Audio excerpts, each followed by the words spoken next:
Andrew. Hello. With a Truman Show and then also Simone, you have this incredible talent to sense the zeitgeist of our society. So in which way do you feel, what do you say with this movie about today's times now? And for the actors, since you took the role and you read the script, what did you see in terms of society and zeitgeist and, you know, overpopulation and whatever we have here? I'll answer that one again because you embarrass Andrew when you make him talk about what he actually does.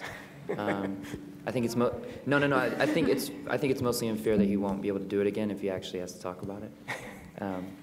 But I agree with you. I think that Andrew has an uncanny sense and ability to use a medium like the films that he writes and directs to, at lack of a better term, make us look in the mirror a little bit. He does them in such a smart, thoughtful way that and that's what I really love about this film is that, you know, we've used an anti-hero who in turn is forced to become a hero, and we live through him in this world. But the bigger part of, you know, the picture is that, you know, everything that we've described, those are all the causes of how this movie gets started. Now the effect of them is that naturally society has been split up into two halves. There is no middle class. There's the very rich who can live forever, and the poor who die every day.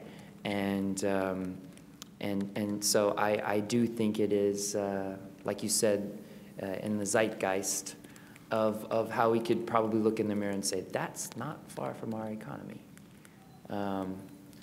I'm not going into politics anytime soon, so I'm just going to go ahead and say that. I feel comfortable with that. Yes, I mean, it is a comment on, a little bit on our desire to stay young forever. It's no accident it was filmed in Los Angeles. I mean, we don't say it's Los Angeles in the movie, but we don't say that it's not, because it is the capital of staying young forever. But, so it's a comment on that, and as Justin said, it's also a little comment on sort of economic enslavement. But no one will go to the movie if I say that, so I'll just stop saying it. Yeah. I just think it's amazing how, after reading a script like this, it's such an amazing, intense concept. And just to be able to wrap your head around it and actually feel like it's almost real, like it's justified, it makes sense to you at the end, is amazing, because then you can connect to the characters and the way they feel, the way we all feel. I mean, they're very real characters in a very exaggerated world. And he can, like, only a few people can do that, can write a script like that and create a world like that where you actually feel like it's possible. So yeah, it's a completely original idea. Obviously, he's the king of ideas like this, and I wrote that for her. You know.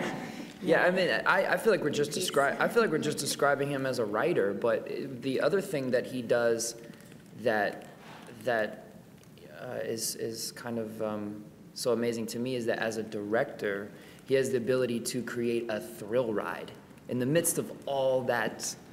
You know, all of those ideas, he has the ability to create a thrill ride, and this movie is really thrilling. I feel like it stays a couple of steps ahead of you the whole time, and it doesn't really give you a chance to catch your breath. And that's the other thing that was exciting for me is I've never done, in my short time, I haven't done a film like this, and so I was excited to jump in those running shoes. I run a lot in this movie.